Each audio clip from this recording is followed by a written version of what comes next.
Good morning, dear students. My name is Ferhan Mazher, and the subject today we are studying is Cambridge O Levels Mathematics Syllabus D.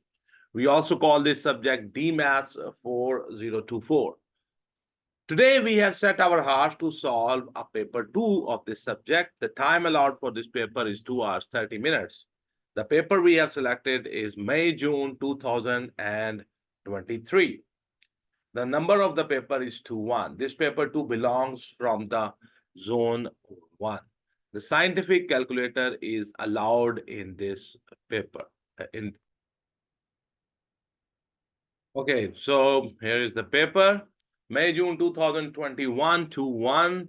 The calculator is allowed in this paper. The total marks for this paper are 100. In this video, I'm going to present to you the solution of this paper. Question number 1 is showing up on your screen. A cuboid has dimensions x centimeter, 5 minus x centimeter, and 15 centimeter. Show that the equation of the volume for the volume of the cuboid y centimeter cube is y is equals to 75x minus 15x squared. So we have to show that the volume is written by can be calculated by this expression. You know, the volume is length multiply width multiply height. So we are going to, the length is, suppose the x, so here you can see the volume is length multiply width multiply height. So the y will be equals to x multiply 15 multiply 5 minus x.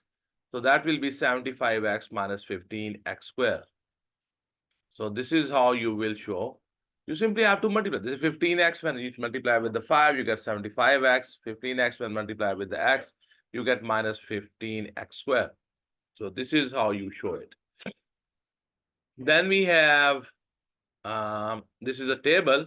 He says complete the table of the values for the y equals to 75x minus 15x squared.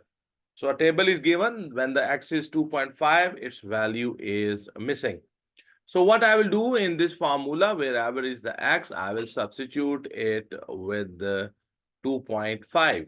So here you can see, can you see this solution? Y is equals to 75 bracket start 2.5 bracket close minus 15 bracket start 2.5 bracket close whole square.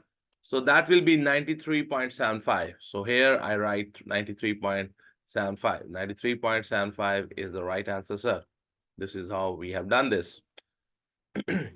He says draw the graph of. Now we have to draw this graph.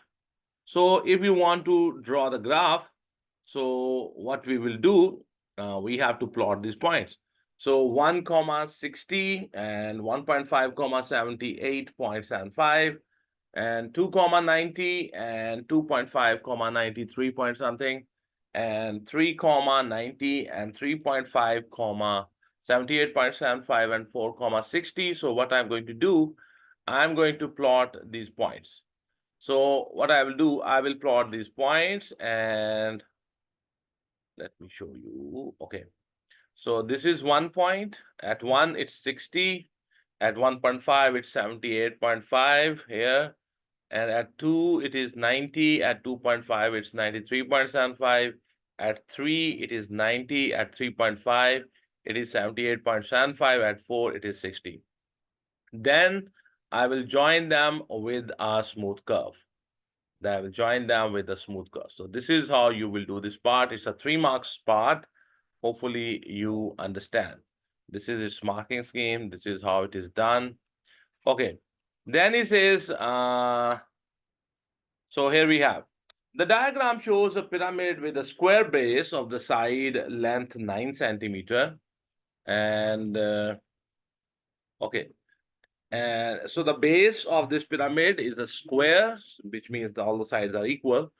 And each side is of 9 centimeter. The pyramid has a height of x centimeter and the volume y centimeter cube.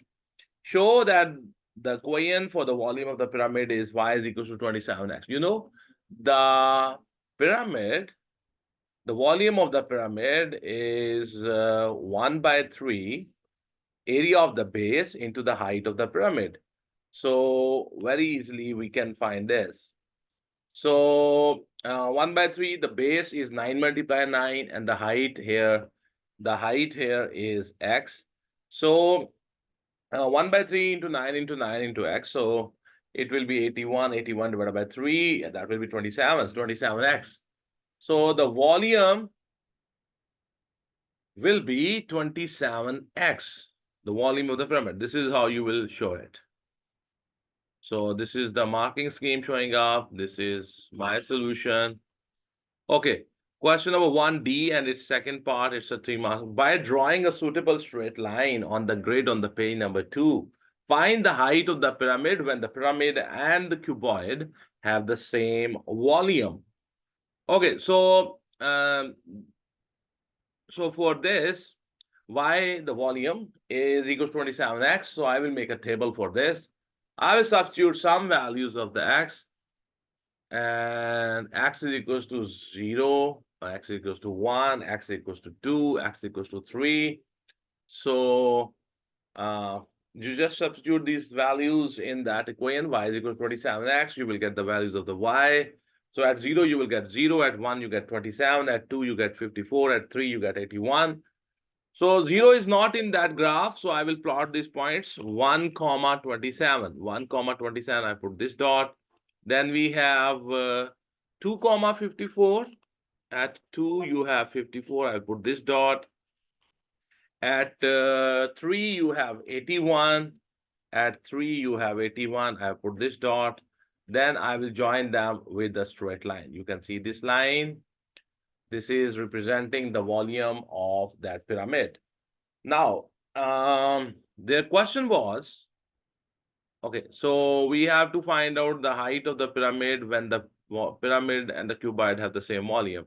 So the height of the pyramid was x.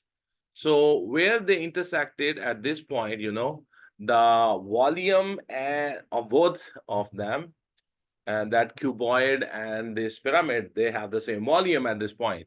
So I will check what is the value of the x here. This is approximately 3.2. So the volume or the value of the x when both the pyramid and the cuboid have the same volume, the value of x at that point is 3.2. And the height of the pyramid, you can see from that diagram, is also 3.2. So that means that the x value, the height of the pyramid is 3.2 centimeter. So let's see. Okay, so our answer is right, and this is how we have done that. We have done here, then we have drawn this line where they intersected, and we have checked the x value there. So I hope you understand this. We are going to the next question. The next question is question number 2.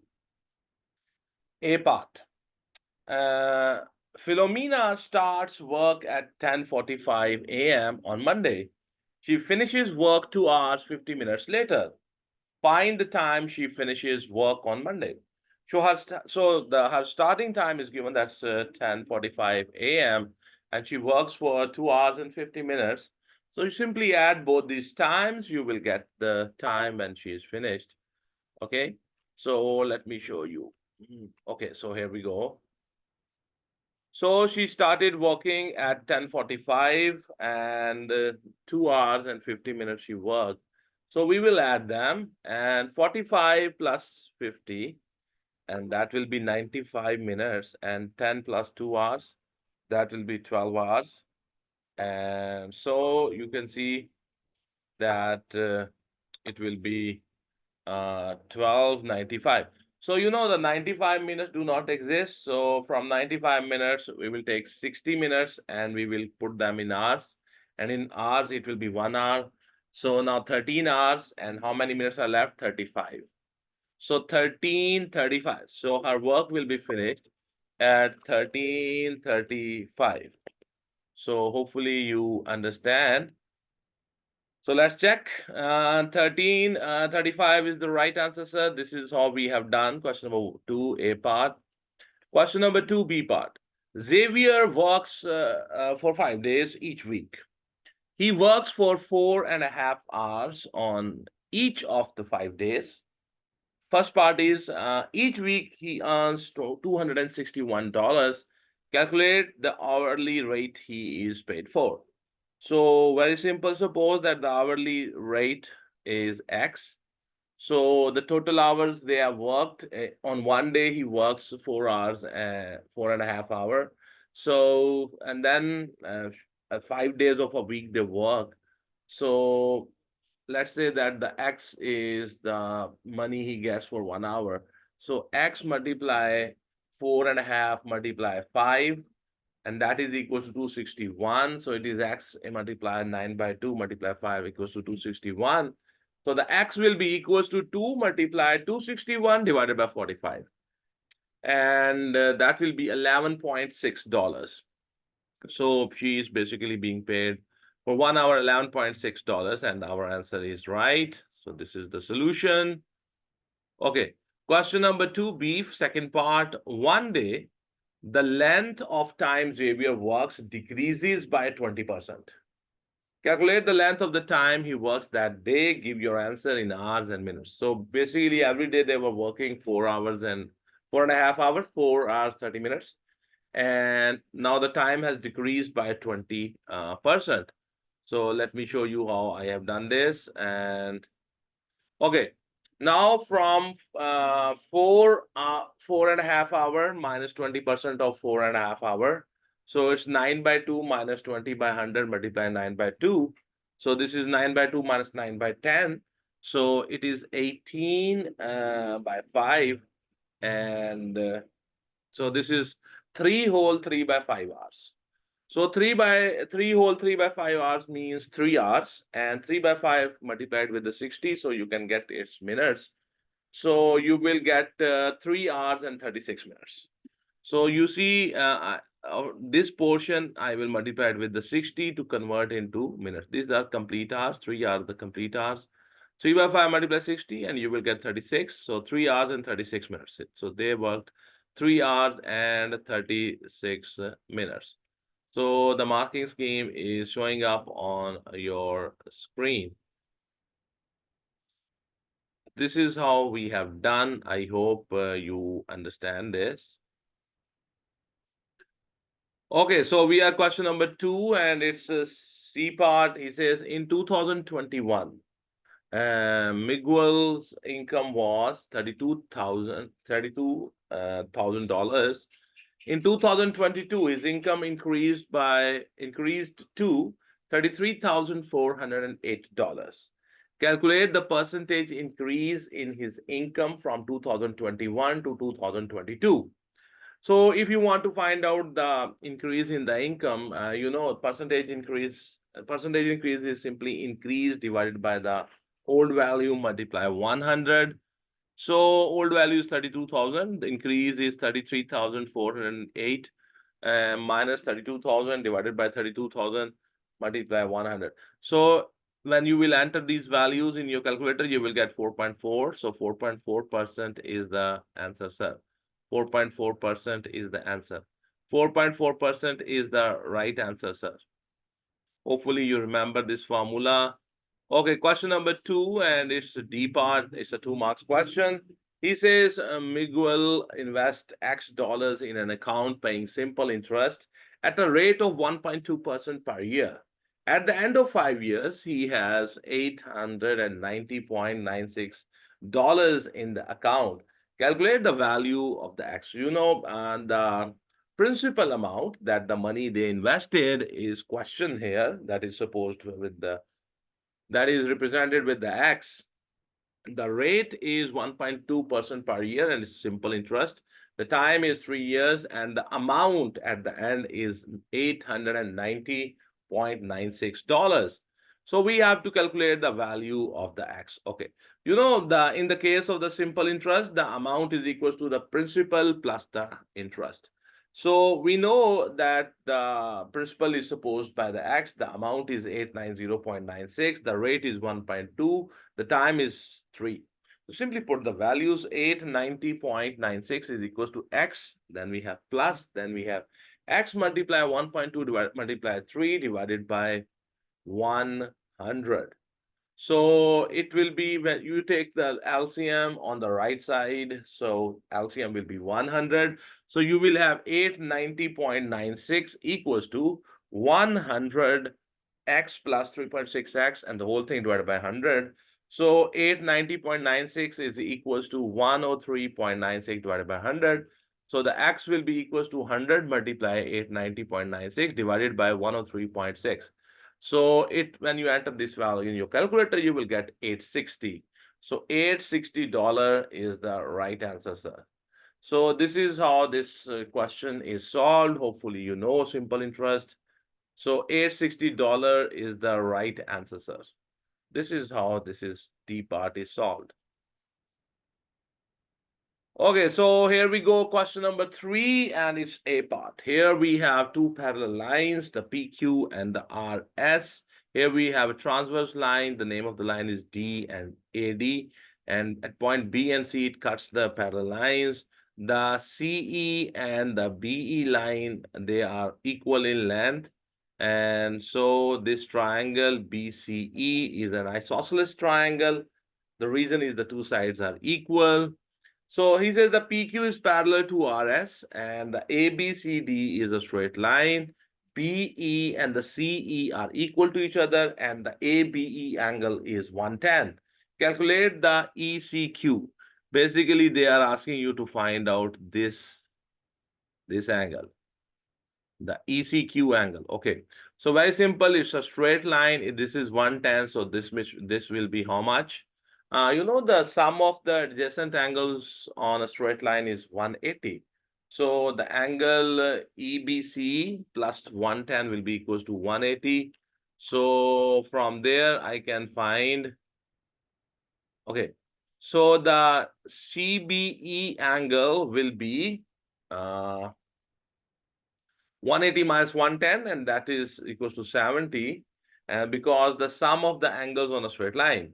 The BCQ angle, this whole angle, will be equals to 110 because this whole angle and this angle, they are the corresponding angles of the parallel lines.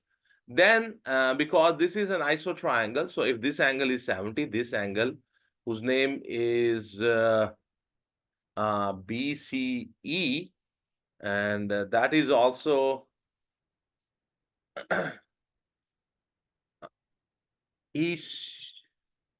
that is also 110.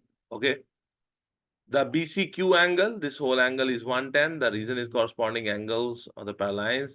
So if I add this angle and this angle, so the sum of these two angles will be equal to the 110. So the angle ECQ plus this angle is 70. ECQ is that angle which is questioned. So ECQ angle plus 70 equals to 110. So the ECQ angle is equals to 110 minus 70, and the ECQ angle will be 40. I hope you understand. It's important to see both these together. So the angle ECQ is 40 degree. This is my answer. So where is that? This is the answer. You can see this is the answer. The angle ECQ will be equal to 40 degree. So this is question number 3, and it's A part. That was a 3 marks question. Now we have question number 3, and it's B part. Here we have a circle. He says, let me reduce the size so you can see the whole thing. Okay, U, V, W, X, and Y are the points on the circumference of a circle center O. UY is a diameter of the circle and ZX is a tangent. So this is a tangent basically. And this is the diameter, okay? So ZX is a tangent to the circle at the X. VUX is 35. This angle is 35. And the XZY is angle A, and the VW and Y, that is B. Okay. Find an expression for the B in terms of A. Give your answer in the simplest form. Okay. So we can find that, and we have to find an expression for the B in terms of, okay. So, you know, this is tangent, this is the radius. So this angle will be how much? This angle is supposed to be 90. So how much will be then this angle? This angle will be 90 minus x. Once you know this angle, you can find this angle also. Once you know this, then you can, this is radius, this is radius. Then you can find this angle.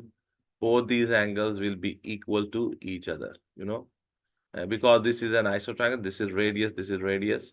Once you know this angle, then the sum of this angle and the angle B will be equals to 180 because they are the angles in the opposite segment. And the angles in the opposite segment, they are supplementary, means their sum is equals to 180. This is a cyclic quadrilateral, cyclic quadrilateral, cyclic quadrilateral.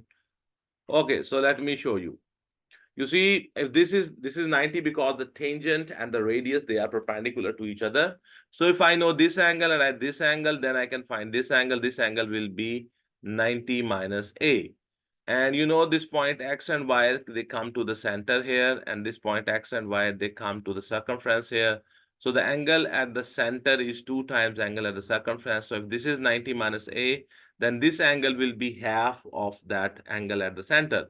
So once I know this angle, that is 90 minus A by 2, then the sum of this and the sum of this means 35 plus B plus 90 minus A, whole thing divided by 2, that will be equals to 180. Let me show you my written work also. So here we go. Here we have.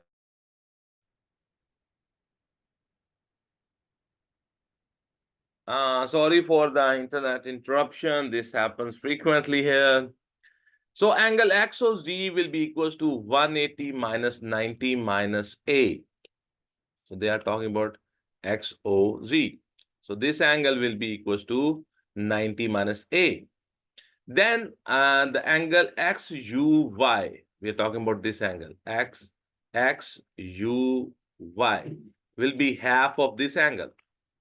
So it will be 90 minus A, the whole thing divided by 2, because the angle at the center is 2 times the angle at the circumference. Okay, then this whole angle plus this angle, their sum will be equal to 180. The reason is the angles in the opposite segment are supplementary. They are making a, cyclic quadrilateral. Okay, so I want to find out VWY. Its value is B, and this angle, its value is 35, and plus and 90 minus A by 2 is equals to 180. So I will, first of all, I will take this to the other side. So it will be 180 minus 90 minus A, and under this is 2. I will take the LCM. This upstairs, it will be 360 minus 90, and this minus minus will become plus A, whole thing divided by 2. I want this B value. This 35 will go to the other side also. This become 270 plus A by 2. So this 35 will go to the other side. So 270 plus A by 2 minus 35. So I will take the LCM. LCM is 2. It becomes 270 plus A minus 70 divided by 2. From 270, when you subtract 70, you get 200. So the B will be equal to 200 plus A, the whole thing divided by 2. So this is the answer. Let me show you, then we will. Okay, so basically we are good. This is the answer. Or you can write it in this form, you can write it in this form, it's up to you. So let me show you the whole thing. If I will reduce the size, let me show you. This is the whole question.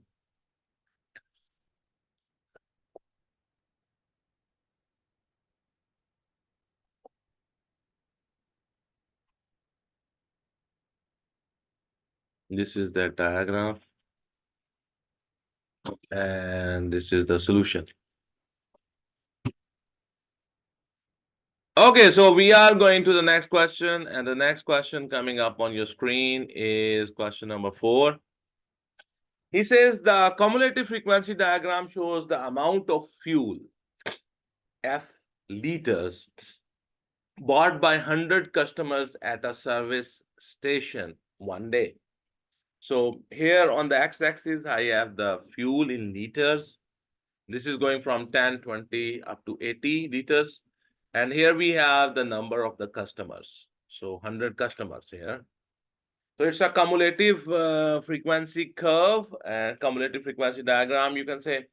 And it's a graph of less than. It's very important. It's a graph of less than. Their first question is, A part is, he says, use the diagram to estimate the number. Estimate, first part is the median. So if you want to find out the median, median, is how much is the cumulative here? 100. So find the 50% of this. So 100's 50% will be 50. So from 50, you will go to the graph. And when you cut this cumulative frequency curve, intersect this, then you check under that point of intersection what is the value of the fuel. So that will be the median. So you can see here, for the median, I will find the 50% of the 100, and that is 50. Okay. So on my y-axis, I will check where is the 50. From there, I will go to the graph, and below that point, I will check what is the value of the x there. So this value is approximately 28, 29. So this is my Q2. We call it the median. So the median is 29. The median is 29. They say the median is from 28 to 30. So our answer is almost right. Okay, then their question is find the interquartile range. So this is question number 4, and it's A, and second part, find the interquartile range. So if you want to find the interquartile range, for that you have to find out the upper quartile, which is called Q3. And Q3 is basically, you will find the 75% of this number, 100. So 75 will be here somewhere. You will go from here to the graph and you check what is the value of the x under this point of intersection. That will be your Q3, the third quartile. Then I will find the first quartile. The first quartile is 25% of this cumulative frequency. That will be 25. So on the y-axis, check where is 25. From there, you go to your graph, cumulative frequency curve. When you intersect the cumulative frequency curve, below that point of intersection, what is the value of the x? That is called Q1. Once you know the Q1, Q3 and Q1, so the interquartile range will be the Q3 minus Q1. So this is how this is done. So 75% of 100, that's 75. So on my y-axis, I will check where is the 75. Here it is. I will draw a line. When I cut the cumulative frequency curve under that point of intersection, I will check what is the x value there. I will call it Q3. This is approximately 42. Then I will find the 25% of the 100, and that's 25. So on my y-axis of this cumulative frequency, I will check where is 25. From there, I will draw a line. When I will intersect the cumulative frequency curve, below that point, I will check what is the value of the x. That will be called Q1. So that value is approximately 24, I think. So you can see the Q3 value from the graph. I hope you understand how we found the Q3 and the Q1 from the graph, the cumulative frequency curve. So the Q3 is 42 and the Q1 is 24. So the interquartile range is Q3 minus Q1. And that will be 42 minus 24, and that will be 18. So the interquartile range is approximately 18. Their answer is from 16 to 20. So our answer is almost right. Yeah, it's right. This is how it is done. How this cumulative frequency curve is used. I hope you understand. And this is how it is done. So 18 is basically the answer. Okay, so question number 4, it's B part. He says that day, the price of a liter of fuel at the service station was $1.75. So 1 liter petrol was of $1.75. Use the diagram to find the fraction of customers who spent more than $91.00 on the fuel. So, on my cumulative frequency curve on the x-axis, I don't have dollars, I have their liters. So now I will check with the $91 how many liters of the fuel you can buy. Okay, so for that purpose, I'm going to divide the $91 with the $1.75 per liter. So you will get 52 liters. So that means 52 liters of the fuel we will buy. Okay, 52 liter. So their question is, use the diagram to find the fraction of customers who spent more than $91. So that means the customers who bought more than 52 liters of the fuel.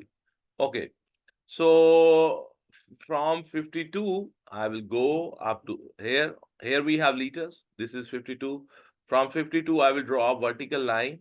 When I will intersect that cumulative frequency curve, I will check what is the x value there. The value of, sorry, what is the value of the y there? The cumulative frequency. So the y value is there 88, the cumulative frequency. So total people are 100, so 88 people, because this graph is less than, bought 88 people bought less than 52 liters. So I will check how much is above this. Okay, so 100 minus 88. So so we have to represent this number in the fraction. So this will be, let me show you. So this data is coming from that graph. So 100 minus 88 people bought more than 52 liters of fuel. So there are 12 people. It means that on total people are 100. So 12 divided by 100 is equal to 3 by 25. So 3 by 25 is that fraction. 3 by 25 is that fraction. And hopefully you can see this is the right answer, sir. Okay, so we are going to the next part. He says, complete the frequency table for the amount of the fuel bought by these 100 customers.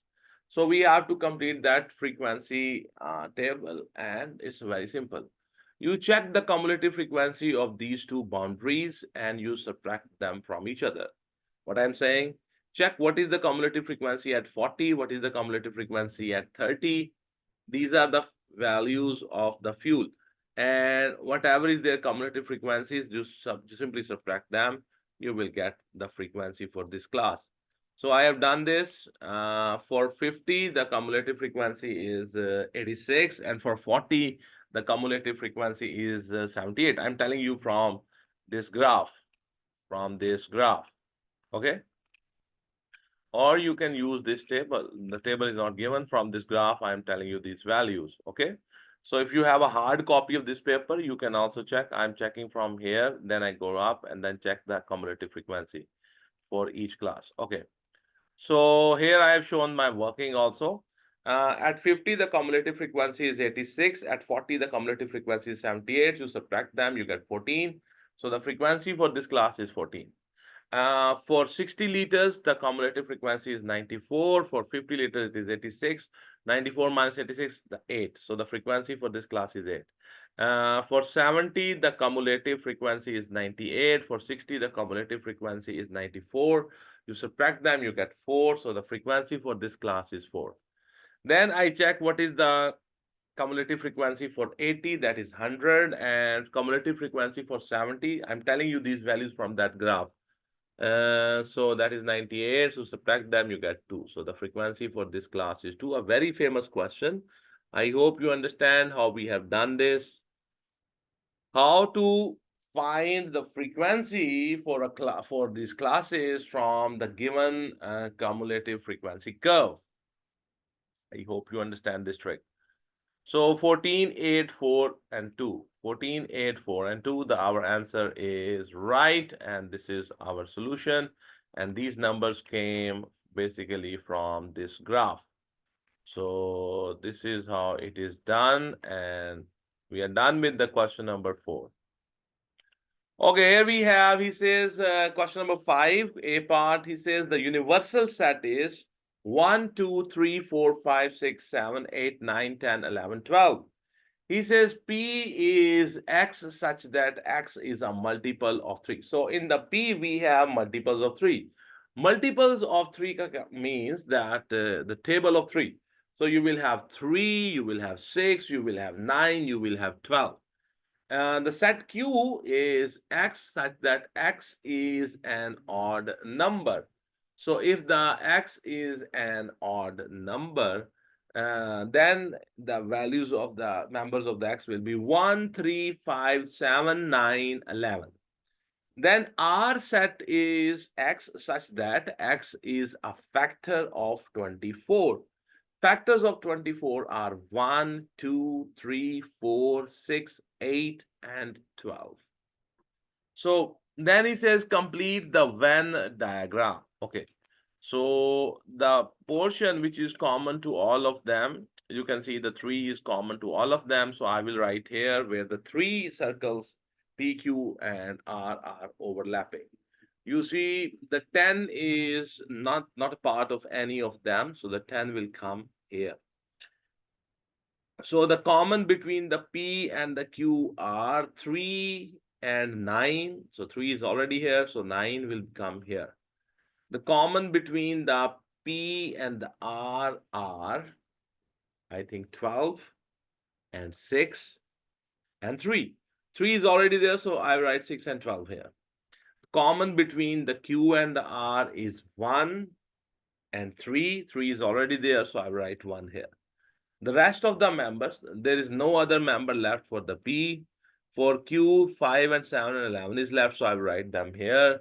And for R, 2, 4, and 8 is left, so I write them here. So this is how you will complete this Venn diagram. Hopefully you understand on your mark, on the marking scheme is showing up on your screen. So this is how you do question number 5. It's first part, first part, I mean. Then he says find the small n means how many members are there in the R complement.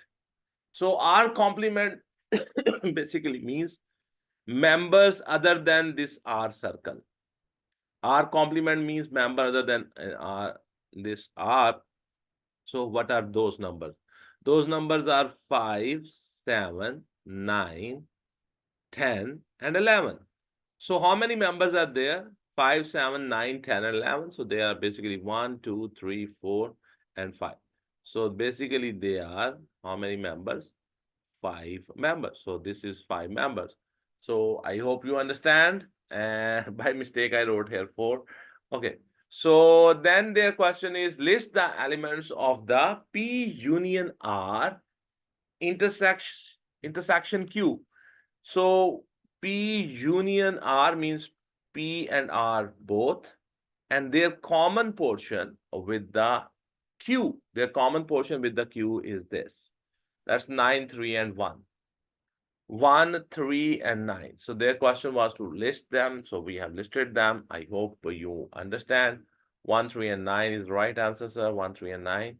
Okay, then they say fourth part, describe in words the type of numbers represented by P intersection R intersection Q complement.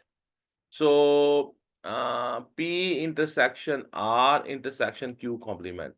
It means Q complement means you have to remain outside the Q, and the rest of the thing is the outside the Q, the common between that portion which is common in P and R, but outside the Q. So that it has only 2 members, that is 6 and 12, which are outside the Q and common between the P and R.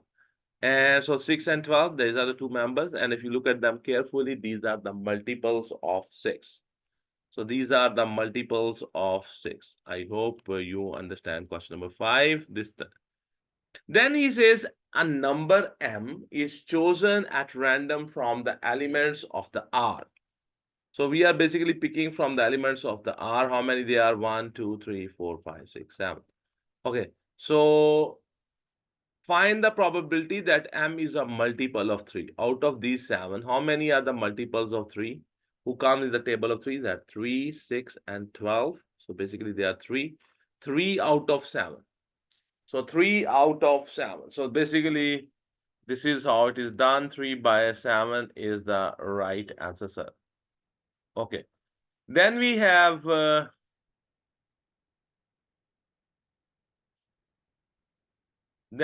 question number 5. It's B part. He says the m is 2 raised to power 2x multiply 3 raised to power 4 multiply 5 multiply 7, and the n is 2 raised to power 3 multiply 3 raised to power x minus y multiply 5 square. The lowest common multiple, LCM, of the m and the n is 2 raised to power 8 into 3 raised to power 6 into 5 raised to power 2 into 7. Their question is find the value of x and the value of the y. It's a 2 marks question, very simple. Let me show you my work. So here you can see m is this, n is this, and put a line here. They have said that the LCM is this. You know, when we take the LCM, we take common, the common factors are taken and their largest power is taken. And those factors which are not common, they are also taken in the LCM. So here you have 2 raised to power 8. So that this is not 2 raised to power 8. That means this is 2 raised to power 8. So that means this power 2x is basically 8. So 2x is equals to 8. So x will be equals to 8 divided by 2. X is equals to 4. So now I know the value of the x, that is 4. Now, in the LCM, we have 3 raised to power 6. This is 3 raised to power 4. That means this power is 6. So x minus y is basically equals to 6. So place of x, I will put 4. So 4 minus y is equals to 6. So y will be equals to minus 6 plus 4, and the y will be equals to minus 2. So the value of the x is 4 and the y value is minus 2. I hope you understand. This is the solution, how we have done this in the LCM. Remember, when you take the LCM of two numbers, you take their common factors, you take their the factors which are not common, they are also taken. So the factors which are common, we take their greatest powers. And this is how we have solved it. I hope you understand. Our answers are right. Okay. Then we have question number 5b and its second portion. He says find the largest square number that is a factor of m. So this is m, and we just put the values of the x and y here. So the value of the x is 4. So now you have 2 raised to power 8. This is 3 to the power 4. This is 5 and 7. So out of this, these are the factors of the, from here I can take out the factors. The who are square numbers? Square numbers are those whose factors have even power on them. This does not have even power. This does not have the even power. So I'm not going to take them. I'm only going to take this 2 and 3. Here you have 2 raised to the power 8 and 3 to the power 4. So they will make a perfect square because they have even powers. So 2 to the power 8 multiplied 3 to the power 4, that is 20,736. 20,770, 20,736 is a square number and is a factor of that m.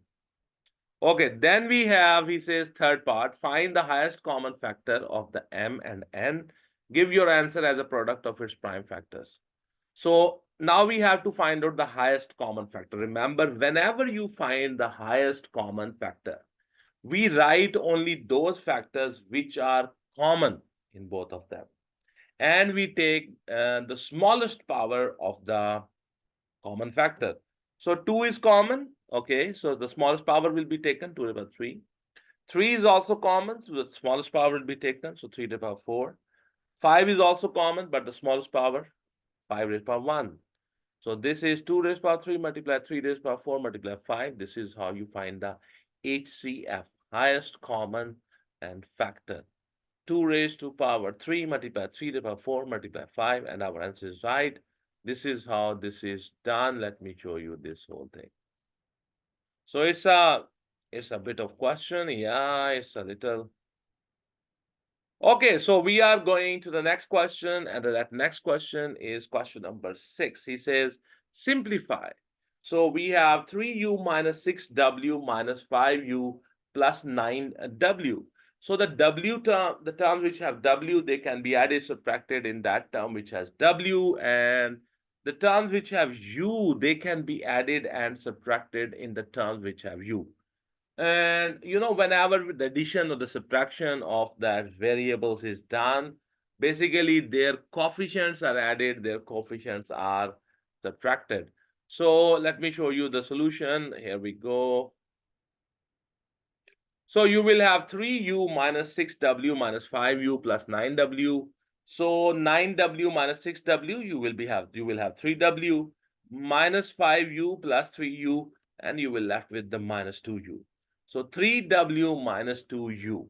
3w minus 2u is the right answer, sir. Hopefully you understand. This is question number 6A part. Now we are going to the next question. That is question number 6, and it's a B part, and it's a 4-mark question. And it says Emilio buys M pencils at 40 cents each and 12 pens at 85 cents each. He pays $20 and receives $2.2 change. Form an equation in M and solve it to find the number of the pencils Emilio buys. Show your workings. You see, this is in dollars. This is also in dollars, but this is in cents, and this is also in cents. So I will convert all of them into the cents, okay? Then the unit must be same. Either you work with the dollars, all of them must be in the dollars, or all of them must be in the cents. So I have converted that $20 into cents. So that will be 2,000 cents. And $2.20 I will convert that into cents, and that will be 220 cents. So 40 M multiply 40 plus 12 multiply 85 will be equals to 2000 minus 220. So 40M plus 1020 equals to 1780, and 40M will be equal to 1780 minus 1020. So 40M will be equals to 760. So M will be equals to 760 divided by 40, and the M will be equals to 19. 760 divided by 40, and the M will be equals to 19. So they have basically bought 19 pencils. M represents the number of pencils, so they have bought. Emilio has bought 19 pencils. 19 pencils, and I can show you, yeah, our answer is right, sir. So this is how this is done, and let's go to the next part. So question number 6, and its C part, he says y is directly proportional to the cube of the x minus 2. So the first thing is that they are directly proportional, then is the cube of the x minus 2. When the y is 12, x equals to 4, find the y when the x equals to 5. Okay. So very simple. He says y is directly proportional to the cube of x minus 2. So y proportional to x minus 2 whole cube. So y is equals to k bracket x minus 2 bracket goes whole cube. So y value is 12 and the x value is 4. So 12 is equals to k bracket 4 minus 2 bracket goes whole cube. So this is 2 cube, that is 8. This 8 will go to the other side. So the k value will be 3 by 2. So the formula will become y is equals to 3 by 2 bracket x minus 2 whole cube. Now the y will be equals to the value of the x is given, that is 5. We have to find the value of the y. So in the place of the x, I will substitute it with the 5. So y will be equals to 3 by 2 bracket start 5 minus 2 bracket goes whole cube. So this is 3 cube is 27. 27 multiplied 3, that's 81. 81 divided by 2, and that is 40 whole 1 by 2. 40 whole 1 by 2. 40 whole 1 by 2 is the right answer, sir. So you can see this is the right answer. This is how I have solved it. I hope you understand. So question number 6, and it's D part, and it's a 3 marks question. Very famous question. We have two algebraic fractions and we have to subtract them. And you can see their denominators are different from each other. So both of these denominators will come in the LCM. So we will have x minus 1 bracket and 2x plus 1 bracket as LCM. When I will divide this LCM with this denominator, the x minus 1 and x minus 1 will be cancelled. 2x plus 1 will multiply with this first numerator. Then you will have minus, then you have 4. When you divide this LCM with this denominator, second denominator, 2x plus 1 will be cancelled. X minus 1 will multiply with this 4. So you can see here. Then I will open them. So you will have 6x plus 3 minus 4x plus 4. And don't disturb this downstairs thing. So you will have 6x minus 4x, and that is 2x, and plus 3 plus 4, that's plus 7. So my final answer is that 2x plus 7, whole thing divided by x minus 1 and 2x plus 1. So this is how you do question number 6, and it's D part, and our answer is right. I hope this is the solution, and we have written in this form. So this is how you do this, and we are going to the next question, and the next question coming up on your screen is question number 7, and So we are on question number 6. He says the A part is the ABC is a triangle with the AC equals to 8.3 centimeter and the BAC angle equals to 105 degree. Construct the triangle ABC. Let me show you. Here we have a line. And he says construct the triangle ABC. Line AB has been drawn for you. The AB line is already there. So the angle BAC is 105 degree. So what you will do, you will put your protractor here and you will start counting from here, here, here, here. Here somewhere you will have angle 105. So BAC angle is 105. So you will draw this line. Then you will, the AC side is given, that is 8.3 centimeter. You will open your compass 8.3 centimeter. You will take A as the center, means you will put the needle of the compass here and you will draw the arc where these two will cut. This is basically 8.3 centimeter. And where these two cut each other, that is the point C. So you will join this with the B. This is how this triangle is constructed. This is two. So you can see here I have put the protractor here and I am measured 105. I started counting from this side and I draw this line for the angle. Then I open my compass 8.3 centimeter, put the compass needle here. I take A as the center of the arc and I draw that arc, okay, 8.3 centimeter radius arc. And where this arc and this angle line intersect each other, that is the point C. And then I join this C point with the B point, and this is how this triangle is constructed. So this is the marking scheme. Okay. So now we are going to the next part. It says by taking suitable measurements from your triangle, by taking suitable measurements from your triangle, uh, calculate the perimeter of the triangle ABC. So by taking, so I will measure this side. This is 8.3 centimeter. I will measure this AB side. I will measure the BC side. He says by taking suitable measurements. Then you have to calculate the perimeter. The perimeter of the triangle, you will add up the three sides. So AB side is 9.1 centimeter, AC side is 8.3 centimeter, BC side is 13.8 centimeter. I have measured those three sides and then I will add them up. The perimeter is the sum of the three sides of the triangle. So when I added them, that is 31.2 centimeter. 31.2 centimeters. So my answer is right. Hopefully you are also able to do this if you have a hard copy of this paper. So let me reduce the size so you can see the whole question together. This is the solution of question number 7. It's A part. Then we have question number 7. It's a B part. The diagram shows a quadrilateral PQRS.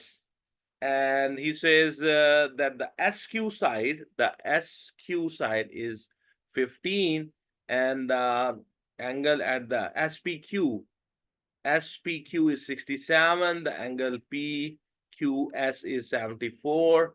Their question is, what is the side of PS? You so opposite to this 67 angle, we have this side 15.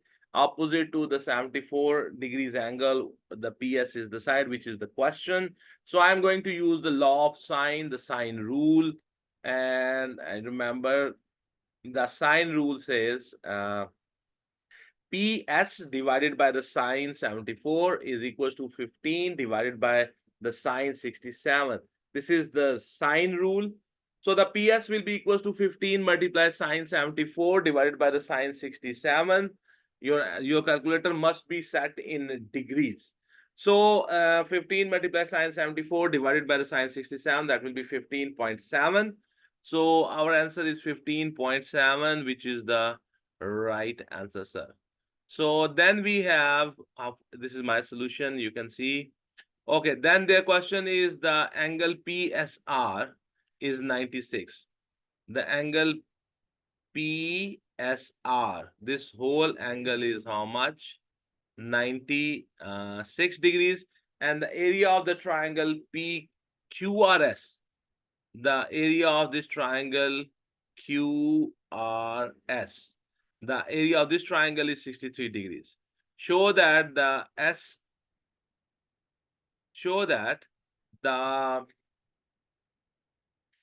SR is 10 centimeter, correct to one decimal place. So we have to find the SR side.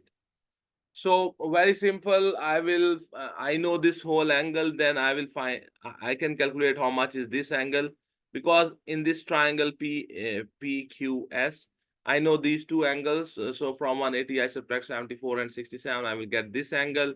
I know this whole angle. From that whole angle, I subtract this angle, then I will get this angle. And once I know this angle, I know this side, I know the area of this triangle, I can find out this side. You know the area of the triangle, if you know the two sides and the angle between them, then the area of the triangle is equal to 1 by 2 AB sine theta. So let me show you my work. So here we go. The angle QSR plus the angle PSQ equals to the angle PSR. So the QSR is equal to the PSQ will be 180 minus 67 minus 74, and the PSR angle is 96. So the QSR angle will be 96 plus 67 plus 74 minus 180, and that will be 57. So this angle here is how much? 50 and 7. So this angle is basically 57 degrees. So I know the area of this triangle. The area of this triangle is 63. So I can apply 1 by 2 into 15 into the SR side, which I want to find out, into the sine of 57 equals to the 63. So the SR will be equals to 2 multiply 63 divided by 15 divided by sine 57. And when you enter these values and equals to, and that in the calculator will tell you it is 10.0. So the SR is 10.0. Our answer is, we have to show that this is just right. So our answer is right, sir. This is how this is done. I hope you understand. Okay, then their question is calculate the QR. The QR is this side. I know this side, I know this side, I know the angle between them, and this side is the question, is the classical question for the cosine rule. If you know the two sides and the included angle, then you can find the third side opposite to that angle. Okay, so the QR square will be equals to the SQ square plus the SR square minus 2 multiply SQ minus SR multiply cos of the QSR. So it will be 15 square plus 10 square minus 2 into 15 into 10 into cos of the 57. This SR is 10. Okay. So when you enter these values in your calculator, you get 161.61 and then take square root on both the sides. So the QR will be equals to 12.7. 12.7, 12.7, 12.7 is the right answer, sir. This is how this is done. Now we are going to the next question. The next question is, he says, question number 8, A part, he says, Maya leaves the office for a factory visit. So this is her home, and here her factory is, and this is 42 kilometer. Okay. The distance time graph shows her journey from the office to the factory. So sorry. So basically here is her office and here is her factory. So that factory is 42 kilometers away. Okay. Maya stays at the factory for 1.5 hours, and she then returns to the office at an average speed of 35 kilometers per hour. Complete the distance time graph to show this information. So how much time she spent there in the office, in the factory, I mean, 1 hour, 1.5 hour, which means 1 hour 30 minutes. So 1 hour 30 minutes means at 11 o'clock she reached there. So for 1 hour and 30 minutes she will stay there. From this is 12 and this is 12:30. So up to this point she will remain there. So I will draw a straight line here. She stays there. Okay, then what happens? She comes back to the office, and she comes back with the speed of 35 kilometer per hour. So you have to understand this term. 35 kilometer per hour means in 1 hour she is going to cover 35 kilometers. So she is coming home to the office, and So she's coming. So in 1 hour, right now it is 12:30. So at 1:30, at 13:30, I mean 1:30, she would have covered 35 kilometers because her speed is 35 kilometers per hour. So in 1 hour and 30 minutes, one, two, three, four, three, four. Okay, so here. So she would have from 40 to subtract 35 because in 1 hour she will cover 35 kilometers. So, right, from 40 to subtract 35, you will get 7. So where is the 7? Where is 7? Where is 7? This is 5, 6, and 7. This is the point. So join this point and prolong it until you cut this x-axis. This is how this is done. Let me show you. You see, for 1 hour and 30 minutes, she stayed there. And after she's coming back with the speed of 35 kilometer per hour. This is the actual graph which I have drawn. Let me reduce this, increase the size. So at 1 hour and 13:30, I put this dot. This is 7 basically. Then I join them with a straight line, so it cuts here. So their question is use.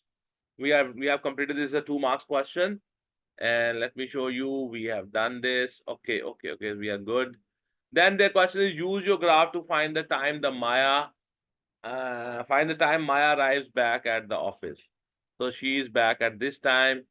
Here, every small square is representing 6 minutes. So this is basically 13:42, 13:40. So she will be back at her office from the factory at 13:42, 13:42. And this is the graph from where we are working. So 13:42 is the right answer, sir. This is how we are done. Hopefully, you understand how this is done. So we are on the question number 8, and it's B part. He says, the diagram shows the distance time graph. Now we are talking about distance time graph. For the journey of a cyclist, the cyclist travels d meters from home to a lake and then returns home. Okay. So here you have that distance, here you have distance, here you have times. He started at 8 o'clock, 8:36, 9:10, and 9:55. At 8:36, the cyclist is d minus 7,200 meters from home. The average speed of the cyclist between 8 o'clock and 8:36 is 4 by 5 of the average speed of the cyclist between 9:10 and 9:55. Okay, so here the average speed will be the distance divided by the time, and that distance and divided by time during this process is d. From here to here, the distance is d, and the time taken is 45 minutes. And the speed here is, this is the distance, and the time taken is 36 minutes. So let me show you. And so the speed in the first portion will be d minus 7,200 divided by 36 minutes. D minus 7,200 is in meters, and the time I've taken in minutes. And the speed in the last portion will be d by 45. So the distance is d and meters, and the time is 45 minutes in the last portion. So this is the speed in the first portion. This is the speed in the last portion. Their statement says that the average speed of the cyclist between 8 to 8:36 is 4 by 5 of the average speed of the cyclist between 9:10 and 9:55. So this speed is 4 by 5 of this speed. Okay. Now I take this 36 to this side. So d minus 7,200 is equals to 4 by 5 multiply d by 45 multiply 36. So that is d minus 7,200 is equals to 0.64d. So d minus 0.64d is equal to 7,200. So 0.36d is equal to 7,200.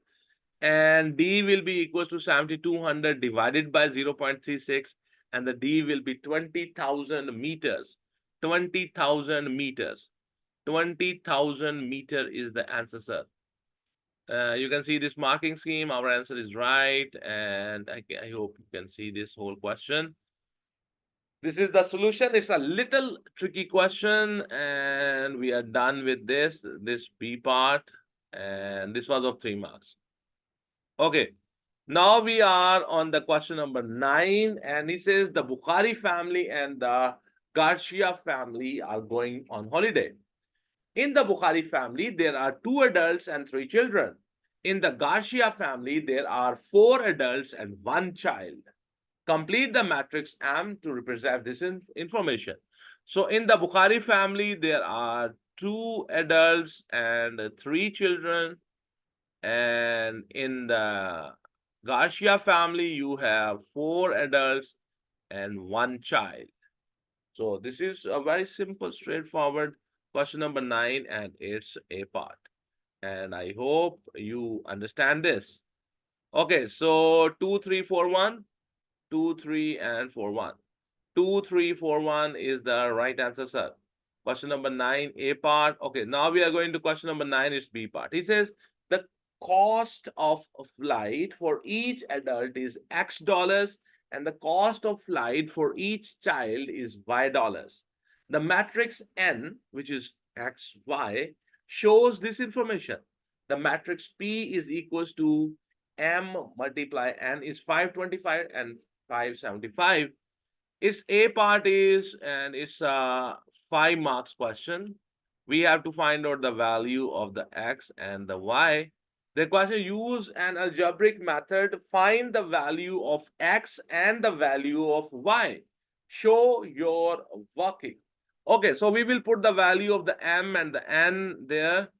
So the M multiply N is equals to 525, and downstairs you have 575. So the value of the M and the N I will put there, and here you can see 2, 3, 4, 1 and X, Y, and this is equal to this. From here I will take the rows, from here I will take the columns. So you will have 2X plus 3Y, and downstairs you will have 4X plus Y. Because they are equal, they are matrix. So this and this, they are equal. So 2X plus 3Y is equal to 525. And this is equal to this. So 4X plus Y is equal to 575. So because I want to find out the value of the X and the Y, so I will solve them. And my method is I will multiply the first equation with the 2, and then I will subtract that. From that, I will subtract the second equation. So 2 bracket 2x plus 3y in minus bracket 4x plus y bracket goes equals to. So the right side of that will be also multiplied with the 2. So 2 multiply 525 minus 575. So you will have 4x plus 6y minus 4x minus y is equal to 1050 minus 575. So this and this will be gone. So you will have 5y equals to 475. So y will be equals to 475 divided by 5, and the y will be equals to 95. So now I know the value of the y. Then I will take this first equation. So 2x plus 3y is equal to 525. In the y, I will substitute 95. So 2x plus 3 into 95 is equal to 525. So 2x will be equal to 525 minus 285, and the 2x will be equal to 240. X will be equal to 240 divided by the 2, and you will have x equals to 120. So the value of the x is 120, and the value of the y is 95. So this is how this is done. I hope you understand. You can see the whole solution of that question is showing up. This is a mixture of matrix and simultaneous equations. So x is 120 and the y is 95. Our answer is right. This is how this is solved. I hope you understand. And we are going to the next part. He says it's a 1 mark question, and they say second part, explain what each element in the P represents. So in the P represents basically the amount the Bukhari family spent on those flights, and the Garcia family spent on that flight. So what does that P represents? Cost of flights for the Bukhari family and cost of flights for the Garcia family. So this is question number 9B, second part. This is my answer. This was that part. Okay. So now we are going to the next question. The next question is question number 10, and it's A part. Bags of sweets are packed into boxes. A box is opened and the number of sweets in each bag is counted. The results are shown in the table. He says number of the sweets, 11 sweets, such 15 bags, 12 sweets, such 26 bags, 13 sweets in each bag, such 38 bags, 14 sweet in each bag, such P bags, and 15 sweets in a bag, such 9 bags. Okay, explain. First portion is explain why the total number of the bags in the box cannot be 87. Okay, so if I will add these up, 15 plus 26 plus 38 plus P plus 9 equals to the total bags are suppose 87. Let's see what is the value of the P. I have done it showing by I have shown the calculation. So 15 plus 26 plus 38 plus P plus 9 is equal to 7. So the P will be 87 minus their sum is 88. So 87 minus 88, so it will be minus 1.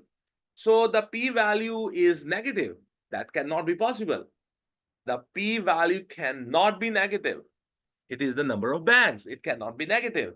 So the total bags in a box cannot be 87. So P cannot be negative. That's why the total number of the bags in a box cannot be 87. It's a little tricky question. Hopefully you understand. This is the answer. This is my answer. And with the calculation. So question number 10A, second part, he says the mean number of the sweets per bag in this box is 12.8. Find the value of the P. It's a 3 marks question. We have to find the value of the P. You know how to find the mean? The mean is summation fx divided by summation f. So the mean is basically summation fx divided by the summation f. So summation fx means this is x, this is f. You multiply these two, you multiply these two, you multiply these two, you multiply these two, you multiply these two, you get fx. So the summation fx divided by the summation f. Summation f is you will add up all the frequencies. Okay, 15 plus 26 plus 38 plus p plus 9. Now the mean will is 12.8. Sorry. So 11 multiply 15 plus 12 multiply 26 plus 13 multiply 38 plus 14 multiply p plus 15 multiply 9. The whole thing divided by, when you add them, it is 88 plus p when you add up frequencies. And that is equals to, the mean is equals to 12.8. So you will have 165 plus 312 plus 494 plus 14p plus 135 equals to 1126.4 plus 12.8p. I have taken this to this side, so I multiply 12.8 with the 88, I get 1126.4. When I multiply 12.8 with the p, it's 12.8p. So here you will have 14p minus 12.8p equals to 1126.4 minus 1106. So 1.2p will be equals to 20.4. So p will be equals to 20.4 divided by 1.2, and that will be 17. So the value of the p is 17. The value of the p is 17. 17 is the right answer, sir. Value of the p is 17. This is the solution. You can take your time with this if you want. Okay, question number 10, and it's B part. He says another box is opened and the number of the sweets in each bag is counted. The results are shown in the table. So the number of the sweets and the number of bags here. 11 sweets, 12 bags, 12 sweets, 28 bags, 28 such bags. 13 sweets per bag, there are 39 such bags. 14 sweets, there are R bags, and 15 sweets, there are 9 bags. A bag of sweet is chosen at random from this box and not replaced. Okay. A second bag of sweet is then chosen at random from the same box. The probability that both the bags contain 15 sweets is 4 by 539. The bags who have 15 sweets, there are 9 such bags. So the total number of the bags are 12 plus 28 plus 39 plus R plus 9. So then you have to show when you the probability of getting these two bags is 4 by 539. And then you have to show this equation is formed. Okay, very simple, very simple, very simple. You see, the first bag of this type will be 9 divided by 88 plus R. From where 88 plus R? When you add 12, 28, 39, and 9, you get 88 and plus R. That's the total frequency. Multiply 8. Because you have taken one bag out, now the probability of getting the second bag, who has 15 sweets, is 8. And the total will also reduce by 1. So 88 plus R, when you reduce 1 from it, it becomes 87 plus R. And they say that probability will be 4 by 539. So it's 72 divided by, in one bracket you have 88 plus R, in the other bracket you have 87 plus R. So just take this to the other side. So you will have 88 plus R into 87 plus R equals to 72 multiply 539 divided by the 4. So you will have, when you multiply this becomes 88 multiplied 87, it is 7,656 plus 88 R plus 87 R plus R square is equals to 9,702. Just bring this to this side. So you will have R square plus 175 R plus 7,656 minus 9,702 and equals to 0. So you will have R square plus 175 R minus 2046 and equals to 0. So this is how you will show this. I hope you understand. And from where this is the probability of getting 15, those bags which have 15 sweets, the total of the bags are by adding them up. And this is how this is done. It's a 3 marks question. Hopefully you understand. And you just have to show this. Okay, we are done. This is how we have done this. Hopefully you understand. Question number, this is question number 10B and it's 11 part. He says, solve R square plus 175 R minus 2046 equals to 0 to find the value of the R. Show your working. It's a 3-number question. You can apply the quadratic formula here and find the value of the R. You remember the quadratic formula is A square minus, you have to find the A value is 1, the B value is 175 here. The C value is minus 2046. Quadratic formula is minus B plus minus square root. Under the square root, you have B square minus 4AC and the whole thing divided by the 2A. So A value is 1, the B value is 175, the C value is minus 2046. The quadratic formula says R will be equals to minus B plus minus square root B square minus 4AC, whole thing divided by 2A. Just substitute the value of the A, B, and the C. You will get this. And when you solve it, and at the end, you will have 2 options. R will be equals to minus 175 plus minus 197 divided by 2. So there are 2 answers. One is minus 175 and minus 197 equals to divided by 2 equals to, and that will be minus 186. The second answer of the R will be minus 175 plus 197 equals to divided by 2 equals to, and that will be 11.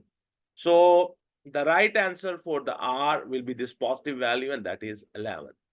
Because R is the number of bags, so that cannot be negative. So just ignore this value. So R is equals to 11. So let me show you. This is how we have done this. So you can see that our answer is right. Okay, so this is the solution. I hope you understand. Question number 11. Here we have a 3D diagram. It's a prism. The top and the bottom, they are exactly same. So the faces which are same, we call them base. The question is the diagram. Question number 11. The diagram shows an open container. So, sorry, this is not a prism, it's an open container on a horizontal surface. The container is a prism. Oh, the container is a prism with the trapezium ABCD as its cross section. So that top thing is its base. AB is 28. The DC is 24 centimeter, I mean. AD is 16 centimeter, and the BF, which is the height of that prism, that is 29 centimeter. The angle ADC is, and the angle DAB is are right angles. Okay. So A part is calculate the angle DCB. So basically, he is asking me to find this angle DC and B angle. Okay, so very simple. I will draw a line here. We'll make a 90-degree angle here. So then I will get this right angle triangle. Let me show you. I have done this. Okay, so I have taken this roof and I've drawn this line. So this portion is 24, this portion is 28, this portion is 16, this portion is 24, this portion will be 4, this portion is 16. This is the angle which is question on me. So I can find this angle theta. I will apply, this is a right angle triangle. So what I will do, I will apply tan. So tan theta will be equal to 4 by 16. So tan theta will be equal to tan inverse of 1 by 4. And that answer will be 14 degrees. Their question is, what is this whole angle? So this angle is 90 plus theta. So 90 plus 14, that is 104. So that angle, this angle here, DCB will be this angle. Here is D, here you have C, here you have that B angle. Let me read right here. This is B, this is C, here you have the D. So the DCB angle will be 90 plus theta, that is 90 plus 14, sorry, and the total angle will be 104. So 104 is the right angle, sir. So I mean the right answer, sir. And you can see the marking scheme. 104 is the answer, sir. This is how we have done. I hope you understand. Okay, so let's go and the B part. He says Khalil pour water into the empty container at a rate of 4,000 centimeter cube per minute for 2 minutes. He says that the container is now more than 2/3 full. Is he correct? Show your working. Okay. So first of all, the rate of flow of the water is given here. This is the rate of the flow. And I will multiply the rate of the flow with the time. And because the time in the rate of flow, the unit is minute. The time here is minutes. So I know how much water you have poured into that container. Then I will find the volume of this container and I will find the 2/3 volume of that container. We will check if the water poured and the 2/3 volume are the same or not. So from there, I can decide is he correct or not. He said they have filled 2/3 of the 2 by 3 of that container. Okay, so here is the my solution showing up. He says the volume of the poured water is the rate of the flow of the water multiply the time of the flow. So 4,000 centimeter cube per minute, multiply the 2 minutes. So you will have 8,000 centimeter cube. So you have poured 8,000 centimeter cube of the water. Now find the volume of that container. The volume of that container, because that container is in the shape of a prism, so the volume of the container will be the area of the base multiply the height. Height means the distance between the two bases, which are exactly same, the top floor and the bottom. Okay, and that is 29 centimeters. So area of the base, the base is in the shape of a trapezium. This is the top is in the shape of trapezium. So the area of the trapezium is 1 by 2 into the height into sum of the parallel sides. So 1 by 2 multiply 16 multiply the sum of the parallel side, that's 28 plus 24, and multiply with the height of the prism, that's 29. So when you do this, you enter this in your calculator, you get 12,064 centimeter cube. So that's the volume of that full container. Now, the 2/3 of that volume will be 2 by 3 of the 12,064, and that is 8,042.6 centimeter cube. They have poured how much water? 8,000. And the 2/3 of the volume of the container is 8,043. So you have not yet filled 2/3 of that volume of the container. So, but he said we have filled more than the 2/3 of that container. So he is wrong. So that statement is not correct. So that statement is not correct. That statement is not correct. So I hope you understand how we decided that this statement is not correct. Then his question is calculate the DFH. They want me to find out D and F and H. This is a 3D diagram. This DH is 29 and I don't know FH. I can find out FH. This is a right angle triangle. This side is 16. This side is 28. It's a right angle triangle. I'm talking about HEF. From there, I can find the HF very easily. And then this will be a right angle triangle. I know this. I know HF. If I know, then I can tell that angle. Okay. So here here you see I have shown my solution. This is E, H, and F and G. This is 16, this is 28, and this angle here is 90 degree. So I will apply Pythagoras here and find HF.